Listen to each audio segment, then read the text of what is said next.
السلام عليكم، ازيكم يا حبايبي؟ عاملين ايه؟ يا رب دايما تكونوا بخير. يلا نعمل بقى مع بعض فطير شرقي بورقه جلاش او ورقه فيلو على حسب ما انتي بتقولي عليها. انا مش عارفه بقى هي عندك في بلدك ايه.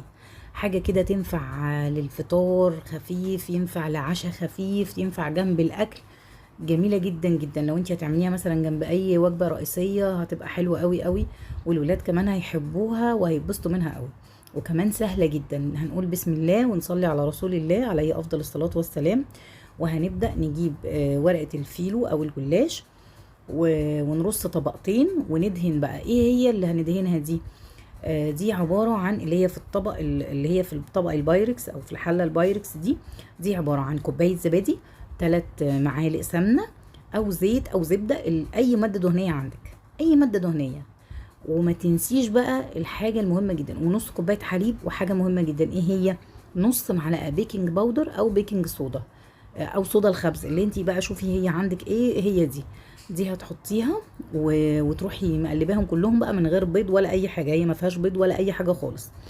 وبعد كده هي هتطلع زي الفطير الشرقي او البيتزا الشرقي اللي احنا بنجيبها من عند الفطاطري، وهتبقى حلوه جدا. بس ايه اللي بيفرق بقى في ان احنا نخليه فطير شرقي إيه ويبقى مورق زي الفطير الشرقي بالظبط؟ اللي هو البيكنج باودر او البيكنج صودا.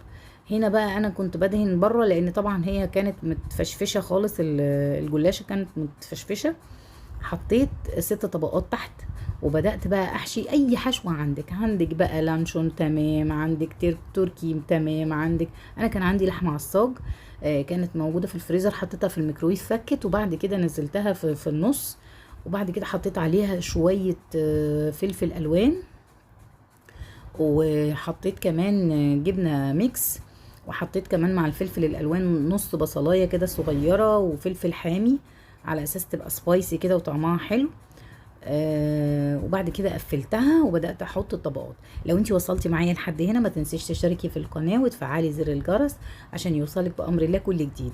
بصي يا ستي، هنا بقى بقفلها علشان الجبن ما تسيحش بقى وتطلع بره. بس كانت هي خطيره خطيره خطيره، وسهله جدا، والولاد هيحبوها، وتنفع معاكي بقى في العشاء في اي زنقه.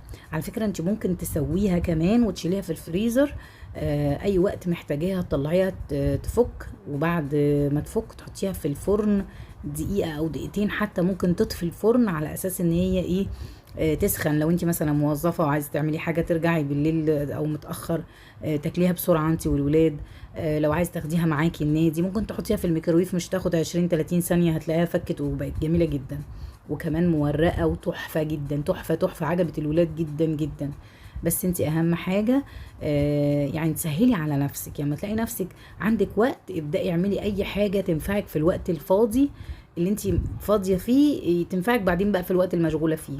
وربنا يحسن بين ايديكم جميعا يا رب. وهستناكم تشتركوا في القناه وتسيبوا لي كومنت جميل. بص طلعت بقى جميله ازاي، جميله جدا جدا جدا.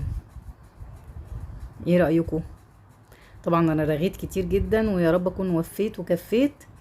والف هنا وشفا، والسلام عليكم، واشوفكم ان شاء الله في الفيديو اللي جاي. سلام عليكم، تصبحوا على خير.